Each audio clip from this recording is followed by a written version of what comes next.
So I'm here with Alan Garber, the Henry Kaiser Professor of Medicine at Stanford University School of Medicine. Alan, you just gave a presentation talking about the balance between medical innovation and trying to do that in a value-conscious way. Is that possible? It sounds like those two concepts might be at odds. Well, there's all kinds of medical innovation, and if you think about traditional forms of innovation that people talk about all the time, like drugs and devices, or even if you think more broadly in terms of improving processes of care and so on, innovators respond to incentives like everybody else. And the medical market for decades has been different from other markets, where by and large, if you developed a new approach to treat a patient, you could be assured of a high price, even if it was a fairly small improvement over the existing alternatives. What's going to change, I believe, is that high prices will still be a possibility, but only for interventions that actually deliver a lot of value, that is, if they're highly effective. I believe actually that the entrepreneurs, the inventors, the physicians, the various people who contribute innovations will continue to innovate. They'll be shooting for a different target. And this is not unprecedented, because there are very few other industries where the purchasers are not paying out of their own pockets. And so if you are selling a refrigerator, if you're selling a computer, and if you're selling a haircut, you have to deliver value. People are spending their own money and they care. So I believe this will make medical care slightly more like other markets. And we know from those other experiences it can be done. So you showed a few slides about increasing medical costs. You showed some truly frightening slides involving Medicare. Is Medicare going broke in 2017?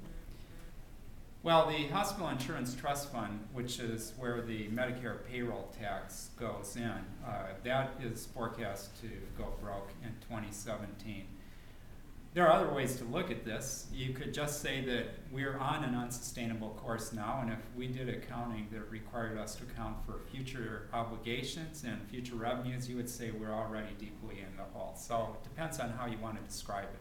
But there is no question, I think, that we're going to have to change something, because the current course that we're on, the way that we pay for Medicare and the amount that we pay out, that's just not sustainable.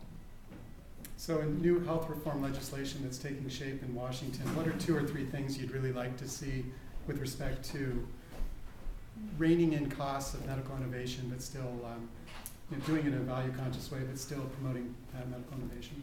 Well, I think that there's a few things, as you say, that we really need to see. First thing we need is better information, and that's what comparative effectiveness research is all about.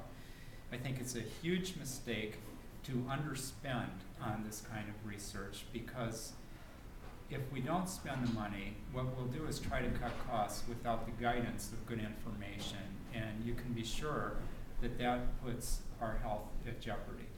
So I believe the research is very important. And then the other aspect is how we make that actionable. And I think that the most important thing that we need to do for both Medicare and commercial health insurance is change the way that we pay for care. In other words, pay for value, not for number of services delivered. And Medicare in particular is using a payment mechanism that was much more common in the 60s and 70s, pure fee-for-service. Doctor makes more money by doing more procedures. We need to change that so that doctors and hospitals get rewarded more if the patients do better. We have a lot of work to do to be able to operationalize that concept, but we have experiments going on now. We have demonstrations being done. We know it's possible to do. We need to refine it, but that's going to be critical. And finally, we do need to think about how we make coverage decisions, that is, decide what health insurance will pay for and what it won't pay for. We pretty much know better ways to do it than we do it now, and that's something else that should be on the table. Dr. Alan Garber, thank you. Thank you. We appreciate it.